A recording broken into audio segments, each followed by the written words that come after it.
تو این ویدیو قرار داستان زندگی پرفراز و نشیب و عجیب سالوادور دالی، نقاش برجسته سبک سورئالیسم رو براتون تعریف کنم. من نگین آریان نژاد هستم و 10 ساله که در زمینه هنر رزین، چوب و رزین و قالب سازی تخصص دارم.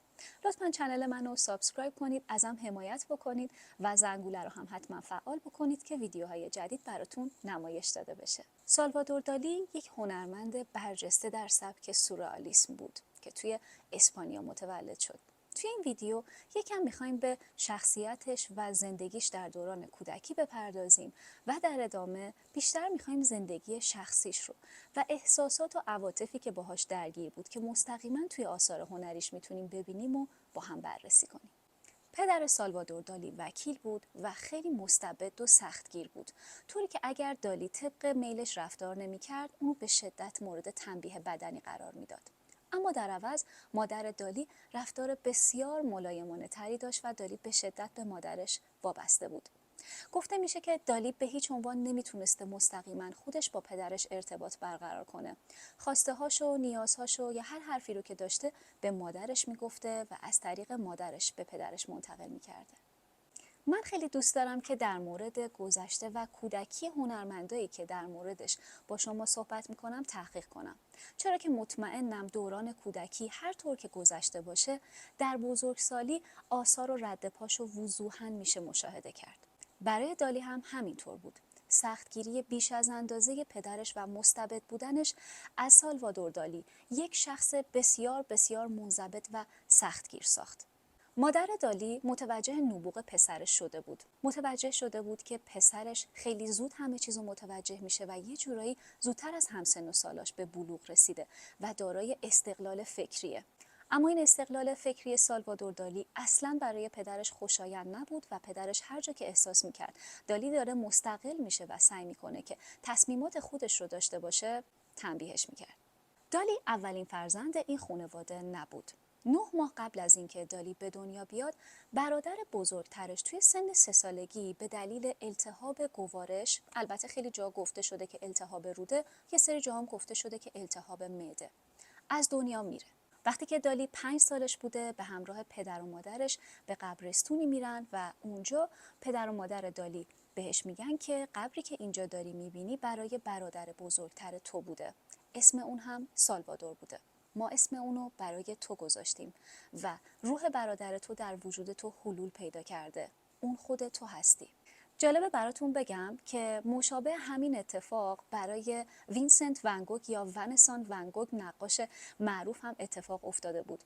زمانی که وینسنت ون گوگ هم کودک بود، مادرش میبرتش و قبر برادر بزرگترش رو که از دنیا رفته بوده بهش نشون میده و بهش میگه که اسم اون هم وینسنت یا ونسان بوده و ما اسم اون رو برای تو انتخاب کردیم. حالا من نمیدونم چه کاریه، برای چی باید یه بچه کوچیکو ببری؟ حالا اینکه اسمشو گذاشتی روی فرزند بعدیت، اوکی، طبیعیه، تو ایران هم خیلی این اتفاق افتاده، حتی شناسنامه هم دادن به بچه بعدی. ولی اینکه بچه رو ببری سر قبر برادرش و بهش بگی که اونی که مرده الان خودتو هستی، چه کاریه؟ متوجه نمیشم واقعا. برای بچه ها درک مرگ واقعا همینطوری پیچیده است. اینکه بخوان عزیزی رو از دست بدن یا حتی حیوان خونگیشون رو بخوان از دست بدن، کلی باید براشون توضیح بدیم و متناسب با درکشون مسئله مرگ رو براشون بشکافیم. حالا چه برسه به این که دست بچه رو گرفتی بردی توی قبرستون و یه سنگ قبری رو داری بهش نشون میدی که اسم خودش روش نوشته شده. اون هیچی، تازه بیای بهش بگی که این برادری که اینجا مرده در واقع روحش تو وجود تو هست و شما در واقع یه نفر هستین. همونطور که گفتم خیلی به اتفاقاتی که تو دوران کودکی برای هنرمندا میفته اهمیت میدم، چرا که یه کمی که بریم جلوتر کاملا متوجه میشید که همین اتفاق چه تاثیر منفی روی سالوادور دالی گذاشت. بعدتر تو سال 1963 سالوادور دالی یک تصویری رو نقاشی میکنه به نام برادر مرده من و همینجا میتونید متوجه بشید که همون حادثه یا اتفاق کوچیک یا خاطره‌ای که شاید از یاد اون پدر و مادرم رفته باشه، اونقدر تو ذهن سالوادور دالی موندگار بوده که براش یک تصویر کشیده. حتی در موردش یه جمله هم نوشته. دالی نوشته: ما شبیه به یکدیگر هستیم، مانند 2 قطره آب، اما بازتابی متفاوت داریم. او احتمالاً اولین نسخه من بود، اما بیش از حد در کمال تصور شد. تو سال 1916 زمانی که دالی 12 سالش بوده، پدر و مادرش اون رو به یک مدرسه نقاشی و طراحی میفرستن تا بتونه علاقه‌مندیش رو در زمینه نقاشی و طراحی گسترش بده. به واسطه آکادمی هنری که سالوادور توی اون فعالیت میکرده و نقاشی میکشیده، با هنر مدرن آشنا میشه و همچنین با برخی از هنرمندان آشنا میشه و ازشون الهام میگیره. اما داستان همینطور ادامه پیدا نمیکنه و یک اتفاق خیلی تلخ و ناگوار برای دالی زندگیش رو تغییر میده.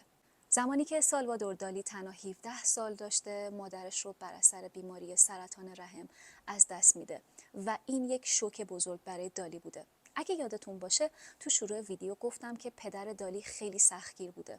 دالی اصلا نمیتونسته مستقیما با پدرش ارتباط برقرار بکنه و چون مادری داشته که خیلی مهربون بوده و همیشه نقش یک حامی بزرگ رو برای دالی داشته، دالی هر صحبتی که داشته، هر کاری که داشته، هر چیزی که تو ذهنش بوده رو به مادرش میگفته. از طرفی چون نمیتونسته به خاطر رفتار خیلی بد پدرش مستقیما باهاش ارتباط بگیره، مادرش همیشه واسطه‌ای بوده برای اینکه دالی بتونه اندک ارتباطی با پدرش داشته باشه. حالا در نظر بگیرید که مشوق زندگی تو، حامی زندگی تو و کسی که الهام بخش تو بوده و برات راه رو و مسیر رو باز کرده تا بتونی به علاقه‌مندی خودت برسی، از دست بدی. من فکر میکنم بعد از دست دادن فرزند که بزرگترین غم در این دنیا، از دست دادن مادر تو رتبه دوم قرار میگیره و روح همه مادر آسمونی شاد. بعد از اینکه سالوادور مادرش رو از دست داد، ضربه روحی بسیار بسیار سنگینی بهش وارد شد، تا جایی که می نویسه: بزرگترین ضربه‌ای بود که من در زندگیم تجربه کردم.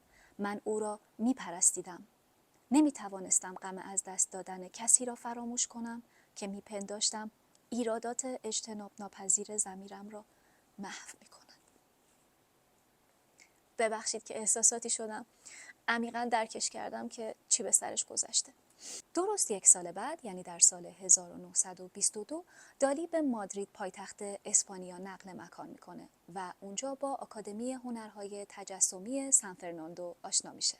تو این آکادمی هنری سالوادور دالی شروع میکنه به تحصیل و همچنین کشیدن نقاشی‌هاش. همچنین با هنرمندای خیلی برجسته هم تو این دوره آشنا میشه. بچه‌ها جزئیات چون خیلی زیاده، اسم افراد و اشخاص خیلی زیاده و من تصمیم گرفتم که این ویدیو رو یک مقدار از اون حالت خشک و اینکه مدام بهتون اسم افرادی رو بگم که ممکنه نشناسینشون، مدام بهتون تاریخ بگم، عدد بگم، چیزایی که این ویدیو رو براتون کسل کننده کنه، ترجیح میدم براتون بیشتر جنبه‌های شخصیتی و جنبه‌های زندگی سالوادور دالی رو بیان کنم. چرا که من معتقدم احساسات و عواطف بیشترین تاثیر رو توی خلق آثار هنری دارن. اما در این حد بهتون میگم که توی این آکادمی دالی با هنرمندی به اسم پیچوت آشنا میشه که توی سبک کوبیسم فعالیت داشته و یه سری کاتالوگ میده به دالی که دالی طبق همون کاتالوگا و مطالعه همون منابع محدودی که داشته، به واسطه اون با یه سری سبکای هنری دیگه مثل کوبیسم، مثل داداییسم یا آوانگارد آشنا میشه. همزمان که دالی داشته با سبک‌های مختلف هنری آشنا می‌شده، توی همون زمان یک شخصیتی بولد میشه که من عاشقشم. زیگموند فروید. اگه نمیدونی زیگموند فروید کیه، در حد خلاصه بهتون بگم که زیگموند فروید یک روانشناس و روانکاو اتریشی بود که نظریه ناخودآگاه رو برای اولین بار در دنیا مطرح کرد. زیگموند فروید یک نابغه بوده، کسی بوده که برای اولین بار به تعبیر رویاها پرداخته. البته منظورم تعبیر خواب نیست که سرچ میکنیم توی اینترنت مثلا تعبیر خواب ابن سیرین و تعبیر خواب مثلا خواب اینو دیدم چه مفهومی داره. نظریه ناخودآگاه زیگموند فروید بر این اساس بود که ما علاوه بر جنبه آگاهی که داریم، یک جنبه دیگه و یک ضمیر دیگه داریم به اسم ضمیر ناخودآگاه که تمام تصمیمات مهم زندگیمون توسط همون بخشی گرفته میشه که نمیتونیم بهش دسترسی داشته باشیم. رویاها و خوابها دریچه‌ای برای کشف دنیای عجیب ناخودآگاه هستند. تو سال 1926 سالوادور دالی از آکادمی مادرید اخراج میشه. دلیلش هم خیلی جالبه. باید امتحان میداده، اما دالی میگه که هیچ کسی از افرادی که اینجا داره فعالیت میکنه شایستگی اینو نداره که از من امتحان بگیره. پس در نتیجه از آکادمی اخراجش میکنه. وقتی که داشتم برای این ویدیو تحقیق میکردم، تقریبا هر منبعی که مورد بررسی قرار میدادم به این موضوع اشاره کرده بودن که سالوادور دالی شخصیت به شدت خودشیفته‌ای داره. توی مصاحبه هاش هم حتی شما میتونید کاملا متوجه بشید. In the beginning of this mustache تو سال 1929 یعنی زمانی که دالی 25 سال سن داشت با شخصی به نام النا دیمیتریو که بعدها دالی بهش میگه گالا و اسم گالا رو براش انتخاب میکنه آشنا شد. چون یکم اسمش سخته من از همون اسم گالا از این به بعد استفاده میکنم و حالا در ادامه ویدیو میبینید که مهمترین شخص در زندگی سالوادور دالی گالاست. گالا یک مهاجر روس بود و یک مدل روسی هم بود.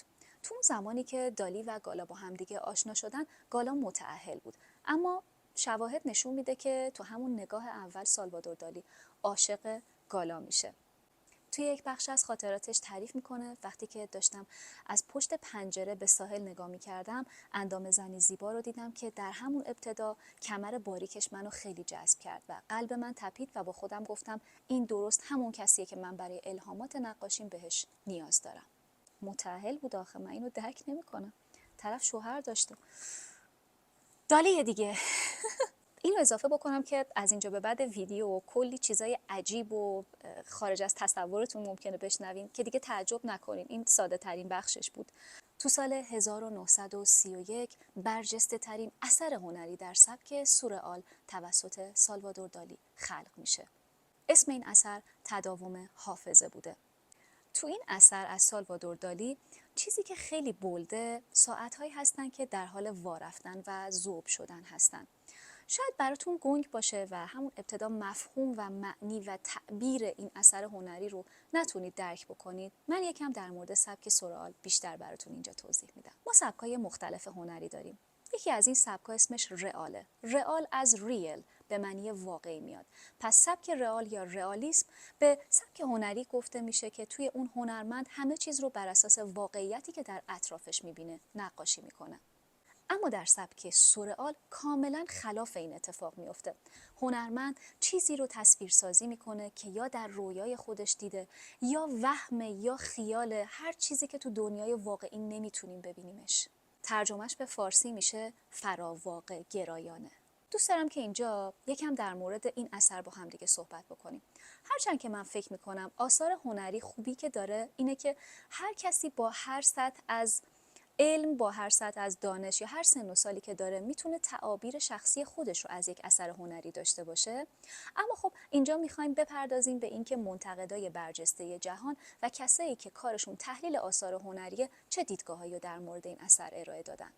گفته میشه که توی این اثر ساعت‌هایی که در حال ذوب شدن هستن داره مفهوم زمان رو زیر سوال میبره. گفته میشه که چون توی اون تایم سالوادور دالی با نظریه نسبیت انیشتین آشنا شده بود، میخواسته که مفهوم جبر زمان رو کاملا بی ارزش بکنه. نظریه نسبیت انیشتین این رو بیان میکنه که زمان طوری که برای ما داره میگذره در سایر نقاط جهان اینطور نمیگذره. در واقع انیشتین میگه که زمان کاملا چیز نسبی هست و به نسبت جایی که ما داریم توش زندگی میکنیم و موقعیتی که در فضا داریم این زمان متفاوت سپری میشه. گفته میشه که سالوادور دالی از این نظریه نسبیت انیشتین برای خلق این ایده محشر استفاده میکنه. تو قسمت دیگه از این نقاشی شما میتونید یک جسمی رو ببینید که شبیه به یک چهره انسان هستش، موجه های خیلی بلندی داره، بینیش مشخصه، یه ساعت وارفته یا ذوب شده هم روی این صورت قرار داره و ما این صورت رو تو خیلی آثار دیگه از دالی هم میتونیم ببینیم و این تعبیر هستش که این یک سلف پورتره بوده، یعنی یک خودنگاره بوده، یعنی تصویری که دالی از خودش تصور میکرده و توی خیلی از آثار هنریش میتونیم این سلف پورتره یا خودنگاره سالوادور دالی رو ببینیم. تو این نقاشی هم این که یک ساعت ذوب شده روی صورت سالوادور دالی قرار داره به این مفهوم اشاره میکنه که رویا داره میبینه و با توجه به اینکه چشماش بسته است نشون میده که کاملا خوابه و این یک فضا از رویایی هستش که سالوادور دالی داره در خواب میبینه. سالوادور دالی داره توی این تصویر نشون میده که خوابه و همه این اتفاقات، چیزای عجیب و غریبی که به شکلایی دارن دیده میشن که تو دنیای واقعی دیده نمیشن، بازتابی از رویاییه که دالی دیده. میتونیم در کل به این موضوع اشاره کنیم که نقاشی تداوم حافظه یا ساعت‌های وارفته تأثیرپذیر از نظریه نسبیت انیشتین و نظریه ناخودآگاه زیگموند فروید هستند. حالا به نظریه ناخودآگاه و رویای زیگموند فروید چه ارتباطی داره؟ یادتونه که گفتم زیگموند فروید گفت رویاهای ما دریچه‌ای برای کشف دنیای ناخودآگاه ما هستن؟ تو این نظریه فروید میگه که امیال سرکوب شده ما، هر چیزی که ما رو رنج میده، توی خواب به شکل دیگه خودشون رو نشون میدن و دقیقاً سالوادور دالی تونسته این مفهوم رو به درستی نشون بده. دقت کردید وقتی که میخوابیم مثلا توی خواب میبینیم که یه اتفاقی افتاده و حس میکنیم که 3 روز مثلا اتفاق تو اون تایم خواب برامون گذشته، در صورتی که ما ممکنه فقط 20 دقیقه خوابیده باشیم. پس توی خواب زمان جبر خودش رو کاملا از دست میده و کاملا بی ارزش میشه. هر چقدر که بیشتر به این تصویر نگاه بکنید، حقایق جالبتری رو میتونید از دلش بیرون بکشید و برای من این واقعا اعجاب انگیزه که چطور یه نفر میتونه انقدر با مفاهیم و چیزایی که یک داستانی پشتشه، یعنی الکی نیومده یه چیزی بکشه که فراواقع گرایانه است. 4 تا خط نبوده، هنر نقاشیشو میتونید کامل اینجا ببینید و اینکه چطور مفهوم زمان رو در خواب و رویا به چالش میکشه یه چیز فوق العاده و عجیب غریبه. اما وقتی که از سالوادور دالی میپرسن که چی شد که این نقاشی رو کشیدی، یه جواب خیلی عجیب و غریبی میده. میگه که نه نظریه نسبیت توش دخیل بوده، نه نظریه ناخودآگاه فروید دخیل بوده. من یه جا نشسته بودم، دیدم که یه تیکه پنیر فرانسوی داره ذوب میشه بر اثر گرمای تابستون و همونجا بود که ایده کشیدن این نقاشی به ذهنم رسید.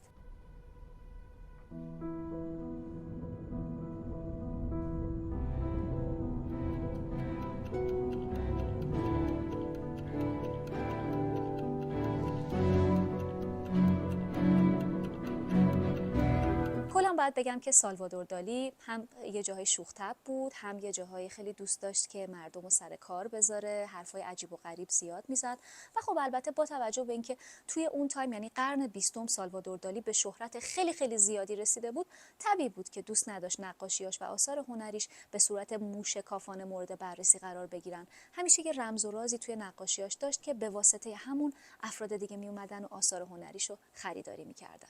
پایین نقاشی گوشه سمت چپ شما میتونید یک ساعتی رو ببینید که این ساعت بسته شده و یه تعداد مورچه روی این ساعت هستن. برای سالوادور دالی مورچه به مفهوم از بین رفتن، مرگ و همون پروسه تجزیه شدن در خاک بوده. براش مفهوم فنا شدن و مرگ رو میداده. ما میتونیم مورچه رو توی نقاشی دیگه ای از سالوادور دالی هم آثارش رو پیدا بکنیم، اما باز اینجا میخوام به یه چیزی توی زندگی سالوادور دالی اشاره بکنم که شاید براتون جالب باشه.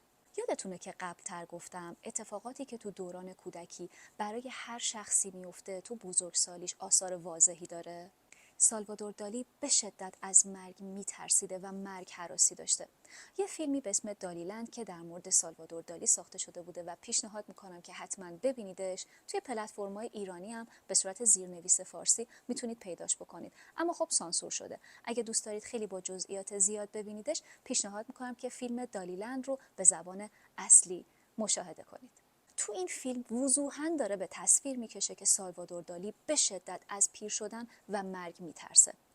یادتونه قبل‌تر گفتم که پدر و مادر سالوادور دالی دستشو گرفتن و بردن، گفتن این برادر مرده تو خودتو هستی؟ فکر میکنم که همین اتفاق کافی بود که در سراسر زندگی دالی ترس با مرگ باشه.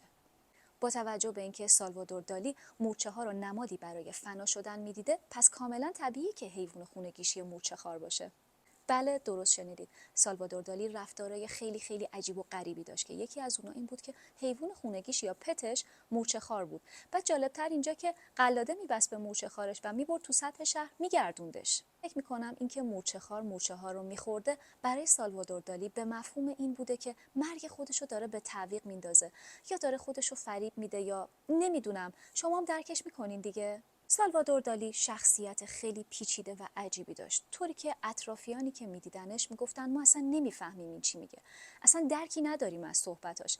اگر اون فیلمی رو که بهتون گفتم ببینید کامل متوجه میشید که چی میگم.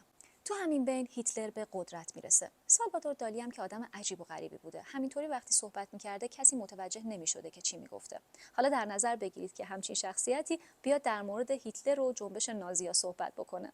خب نتیجه افتضاح میشه، چون سالوادور دالیه دیگه. همین صحبت عجیب و غریب دالی باعث میشه که بقیه هنرمندا و کسایی که باهاش توی انجمن سورئالیست ها فعالیت داشتن طردش بکنن و از این انجمن دوباره اخراجش بکنن. سالوادور دالی آثار هنری بی‌نظیر رو از خودش به جا گذاشت که با یه سرچ توی اینترنت میتونید هم تصاویرش رو ببینید، هم منابع خوبی هستن به زبان فارسی که میتونید از اونجا تحلیل‌های مختلفی که در مورد نقاشیش بوده رو هم ببینید. آثار هنری که سالوادور دالی خلق کرده انقدر زیاده که واقعا توی ویدیو نمیتونم به همش بپردازم، اما یکی از آثارشو که خیلی دوست دارم اثر هنری قوها انعکاس فیلها هستش که این تصویره و پیشنهاد میکنم حتما برین تحلیل جالبش رو هم مطالعه کنین. به بخش جذاب ویدیو رسیدیم، بررسی زندگی خصوصی سالوادور دالی و ازدواجش با گالا. چند سال بعد از اینکه گالا همسرش رو از دست میده با سالوادور ازدواج میکنه. سالوادور عاشق گالا میشه، اما این عشق عجیب و غریب بوده. واقعا میگم عجیب و غریب. حالا چرا؟ شاید تا الان تصوری که از شخصیت دالی دارید اینطور باشه که یک آدم خودشیفته‌ای بوده، پس حتما مستبد و قدرتمندم بوده، اما تمام این تصوراتتون قراره که خراب بشه. دالی در باطن شخصیت بسیار بسیار ضعیف و شکننده‌ای داشت. انگار یه جورایی به گالا پناه برده بود. شخصیت گالا اما خیلی مستبد بود، انگار یک بخشی از پدرش رو داشت. در این حال به شدت حمایتگر بود، درست مثل مادرش. گالا برای آثار هنری دالی خیلی زحمت کشید و میتونم بگم که توی به شهرت رسوندن دالی مهمترین نقش رو داشت. آثار هنریش رو میبرد به فروشگاه‌های مختلف نشون میداد. اون زمانی که دالی خیلی معروف نشده بود کاراشو میبرد و اونجا ارائه میداد و میفروخت. و چون دالی کلا دوست داشت فقط نقاشی بکشه و خیال پردازی و رویا پردازی بکنه، اصلا دوست نداشت که بخش مالی رو خودش هندل بکنه. دوست داشت که گالا اونا رو انجام بده. از طرفی دیگه اعتماد شدیدی به گالا داشت و همه این کارا رو به دست گالا سپرده بود. شاید با خودتون فکر کنید که خب چه زندگی قشنگی، یک مرد هنرمند در کنار همسری که داره حمایتش میکنه، اما واقعیت این نیست. سالوادور دالی از برقراری ارتباط جنسی با همسرش کاملا ناتوان بود. توی بخشی که داشتم مطالعه می‌کردم در مورد زندگی سالوادور دالی به این موضوع رسیدم که زندگی زناشویی عجیب و غریبی داشتن، طوری که روابط جنسی آزادی رو هر کدومشون داشتن. اما وقتی که بیشتر تحقیق کردم متوجه شدم که سالوادور دالی اصلا رابطه جنسی برقرار نمی‌کرد و همیشه گفته بود که من برای برقراری رابطه جنسی کاملا ناتوان هستم و یه هنرمند واقعی باید همینطور باشه. اما از طرفی گالا معشوقه های زیادی داشت. برای معشوقه هاش با درآمد دالی پولای خیلی خیلی زیادی خرج میکرد و دالی هم کاملا این موضوع رو میدونست. البته همه میدونستن، چه کسایی که با سالوادور دالی کار میکردن، کسایی که منشیش بودن، اونایی که آثارش رو خریداری میکردن، اونایی که براش نمایشگاه برگزار میکردن، همه میدونستن که گالا چه شکلیه.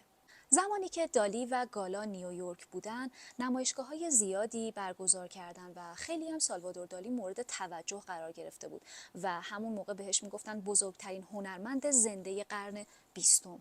نمایشگاه‌های زیادی برگزار میکرد، درآمد خیلی زیادی هم داشت، اما بدون گالا میگفت نمیتونم هیچ کدوم از این کارا رو انجام بدم. اون منبع الهام منه. و حتی این عشق بی‌پایان دالی به گالا رو میتونیم توی آثار هنریش هم وضوحاً ببینیم. هر چقدر که بیشتر پیش رفتم واقعا کمتر درک کردم که این چه رابطه‌ای بوده. میشه اصلا اسمشو گذاشت رابطه زناشویی، میشه چه چیزی گذاشت، چطور ممکنه که با همچین مسائلی کنار بیان. من واقعا نتونستم اینا رو درک بکنم.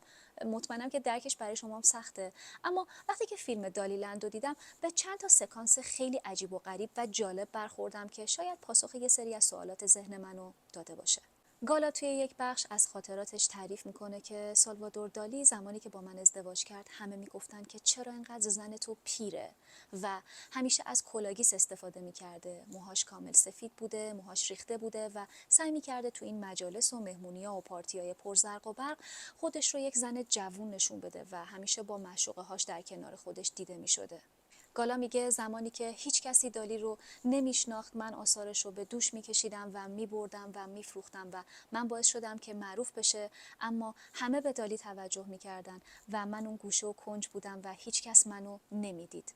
تنها نظری که در موردم داشتن این بود که چقدر گالا پیره. دالی میتونه زنای خیلی جوانتری رو دور خودش داشته باشه. تأثیرات عمیقی که شخصیت گالا چه روی آثار سالوادور دالی و چه تو جنبه شخصی زندگیش داشته رو به هیچ عنوان نمیتونیم نادیده بگیریم.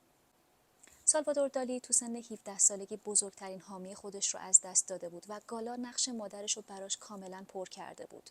توی سکانس از فیلم دالیلند سالوادور دالی روی زمینه و داره آه و ناله میکنه و داره فریاد میزنه که انگشتش بریده شده. همه تعجب میکنن، میگن که خب این که چیزی نیست، یه خراشیدگی کوچیکه، اما دالی به طرز دیوانه‌وار پنیک اتک میکنه، به شدت میترسه و میگه که نه این یه اتفاق عادی نیست، دست بزرگترین هنرمند باید قطع بشه و یه جا خیلی جالبه، میگه که اگه دستم قطع بشه براش تابوت جداگونه درست میکنن. همینجا میتونیم متوجه بشیم که ذهن دالی فراتر از یک انسان عادی داشته کار میکرده. خیال پردازیایی که داشته بیش از حد بوده و به خاطر همینه که انقدر هنرمند یونیکی هم شده. وقتی که این اتفاق برای دالی میفته میگن که حتما باید گالا رو بیارید پیشش. تنها کسی که تو این شرایط میتونه آرومش بکنه گالاه. دالی هم از وابستگی شدیدش به گالا آگاه بود. حتی میگفت اگر گالا منو مجبور نکنه که نقاشی بکشم، اگه سرم قُر نزنه، اگه منو کتک نزنه یا فریاد نکشه سرم، من منبع الهام خودم رو از دست میدم. یه جا میگه که آدما میتونن خشم رو تبدیل به خلاقیت بکنن. اینم یه تعبیر عجیبه از سالوادور دالی. وقتی که دست سالوادور دالی زخم میشه میدونستن که حتما باید گالا رو بیارن پیشش، اما تو اون تایم گالا پیش معشوقه خودش بوده و معشوقش رو داشته تشویق میکرده که یه سری ترک موسیقی بده و براش هزینه میکرده و اسپانسرش میشده که معشوقاش هم با توجه به اینکه اختلاف سنی زیادی باهاش داشتن و معشوقاش هم همه جوون بودن، صرفا به خاطر پولش باهاش ارتباط برقرار میکردن. گالا همیشه عصبانی می شده از اینکه باید بره دالی رو جمع و جور بکنه. دوست داشته که زندگی خودش رو داشته باشه و میره پیش دالی و فکر میکنم زیباترین صحنه این فیلم خلق میشه. انگار که گالا مادریه که دالی رو در آغوش کشیده و درست مثل کودکی که مستعسله و نیاز به حمایت مادرش داره بغلش کرده و داره آرومش میکنه. Attends, ça va faire un peu mal. Ah oui, oui, oui, oui, oui, ça fait mal. Oui, ça fait mal. اگه یادتون باشه گفتم که تمام کارهای مدیریتی سالوادور دالی رو گالا انجام میداد. سالوادور هم بهش اعتماد کامل داشت، حتی میدونست که داره این هزینه ها رو کجا انجام میده، همه این چیزها رو میدونست، اما عمیقاً به گالا وابسته بود. من فکر میکنم که این عشقی نیستش که کسی بخواد به جنس مخالفش داشته باشه. من فکر میکنم دالی مادرش رو که از دست داده بود در وجود گالا میدید. یه وجه مشترک بین گالا و دالی وجود داشته و اینکه هر دو از مرگ میترسیدن و از مرگ فرار میکردن. این ترس رو میتونیم توی آثار سالوادور دالی ببینیم و البته خودش هم گفته که من از مرگ میترسم و یه جا گفته بود که اصلا یه هنرمند نباید بمیره، ما هستیم که این دنیا رو سر پا نگه میداریم. اما توی یک بخش دیگه میتونیم ببینیم که گالا هم همین ویژگی ها رو داشته و گالا میگه من معشوقه های جوان دارم چون که دالی کاملا پیر شده و وقتی میبینمش به یاد مرگ میافتم و دالی برای من مرگ رو تداعی میکنه.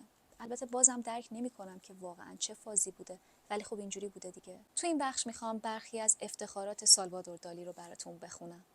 تو سال 1944 رمانی در مورد سالن مد برای اتومبیل‌ها چاپ کرد. در سال 1945 با آلفرد هیچکاک در ساخت فیلم طلسم شده همکاری کرد. در سال 1948 به اتفاق فیلیپ هالسمن، عکاس مشهور پورتره، تصویر مشهور پورتره دالی رو خلق کرد. در ادامه باید بگم که سالوادور دالی با آلفرد هیچکاک هم همکاری داشت و با دیزنی هم همکاری کرد برای ساخت یه فیلم که البته نیمه تموم موند. قطعا توی این ویدیو فرصت کافی برای بررسی همه جانبه ابعاد زندگی همچین هنرمندی که اونم اینقدر پرفراز و نشیب بوده و شخصیت عجیب و غریبی داشته امکان پذیر نیست. و در نهایت سالوادور دالی در سن 84 سالگی بر اثر عارضه قلبی از دنیا میره. سالوادور دالی فرزندی نداشت. البته چند سال اخیر یه خانم مدعی شد که زمانی که مادرش به عنوان پیشخدمت برای سالوادور دالی کار میکرده اونا با هم رابطه داشتن و حاصل این رابطه به دنیا آمدنش شده و حتی جالب اینجاست که دستور نبش قبر سالوادور دالی رو صادر میکنن تا این ادعا رو بخوان به اثبات برسونن و با توجه به توضیحاتی که خیلی قبل‌تر بهتون دادم سالوادور دالی فرزندی نداشته و این ادعا هم رد میشه. به همین خاطر این همه آثار با این همه ارزش هنری هیچ وارثی در حال حاضر نداره. البته که تو این ویدیو نتونستیم به تمامی جنبه ها و ابعاد شخصیتی و کاری زندگی سالوادور دالی بپردازیم، اما امیدوارم که این مطالب براتون مفید و جذاب بوده باشه. اگه دوست دارید که بازم از این ویدیو براتون بسازم تو کامنت برام بنویسید که دوست دارید هنرمند بعدی کی باشه. چنل منو سابسکرایب کنید و زنگوله رو فعال بکنید، باعث میشه که چنل من زودتر رشد بکنه و منم انگیزه بیشتری برای ساخت ویدیوها بگیرم. تا ویدیوی دیگه، بدرود.